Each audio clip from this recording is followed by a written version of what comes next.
First part of the program, you already reported about a handful of tax policies here that you guys are putting on the table for the Marcos administration starting next year. How crucial is it for the incoming administration to impose right away this fiscal consolidation plan? I mean, Secretary Dominguez himself said it's going to be a bitter pill to swallow. And, definitely this is bound to get some pushback.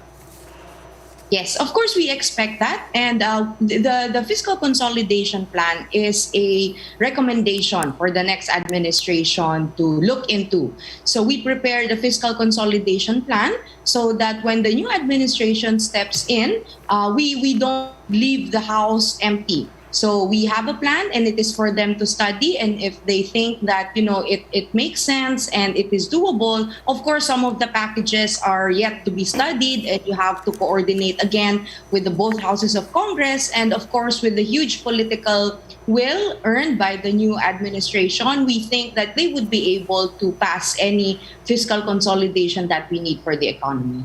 Asec, any reaction so far or reception with regard to this from the current or incoming, rather, admin? No, as of the moment, we have yet officially transmitted the documents because we are also waiting for the announcement of the next Secretary of Finance. But we have prepared everything that they need to know. Each of the departments within the Ministry of Finance or the Department of Finance has already have their summary, and we're ready to give a briefing for them to understand all of the portions of the fiscal consolidation and how the DOF has been performed.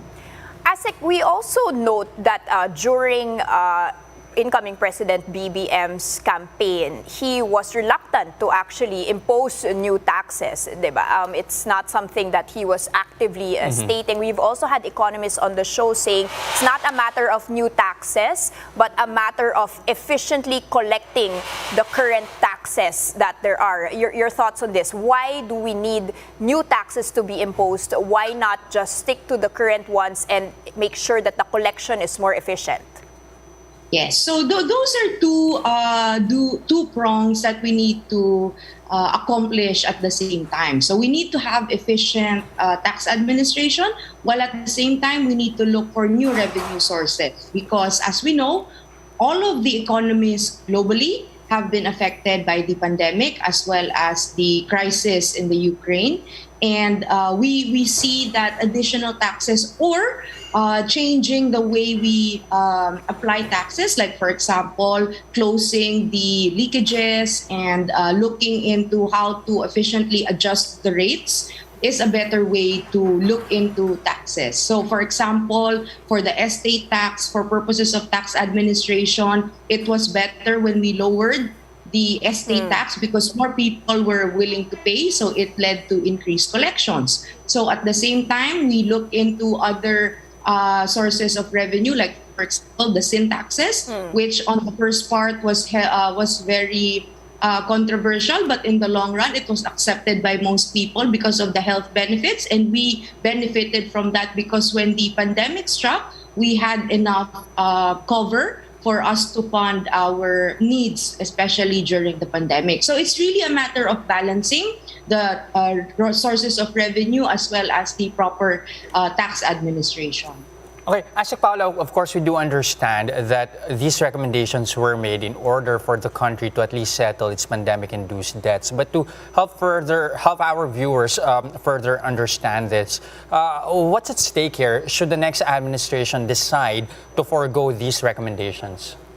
Okay, so according to our Bureau of the Treasury, we would have around 3.2 trillion in incremental debt and would need around 249 billion every year to service the debt. So we need to come up with enough revenue streams in order to cover this, because what we need to in order to get out of the pandemic is to increase spending in infrastructure, because we were really at a backlog before the administration took office, and we want to ensure continuity of building hospitals, building schools, building more roads in order our economic development.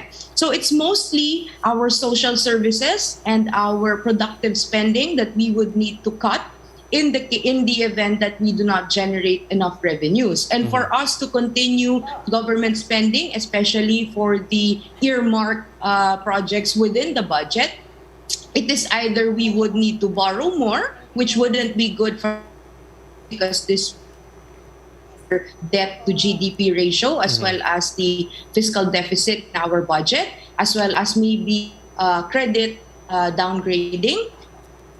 And at the same time, if we do not do that, we will need to cut back on productive spending, which we also do not want to do. So the more prudent way that we see is to go with a consolidated fiscal position so that we could efficiently utilize all the revenue streams, which we think the next administration will study very carefully. Okay. Asec, we also had one economist, I think it was Carlo Asuncion of Union Bank, stating to Business World, saying that, at the end of the day, if the industries get too affected by increased tax measures, that there is still the possibility that the government could give ayuda or stimulus to these industries. Wouldn't that just be counterproductive po? You're collecting and then providing stimulus din naman. Yes, so we have to look at it in a way that how do we utilize our budget efficiently? So for example, with the increasing price of fuel, what we did was to not remove the excise tax but give subsidy to the most affected so that they could withstand the effects. So in this case, it's mostly the same. We need to look into which industries need productive investments so that we generate more jobs, and at the same time, which industries, for example, like your sabong or your vloggers or your, let's say, other tax revenue measures that are, for example, geared towards increasing health services. I think these taxable items would be more acceptable because they're not as sensitive as, for example, your other industries, which would be directly affected in terms of employment, in terms of drivers of inflation. So I think this is where the next administration will need to decide, like, how do they balance? And I think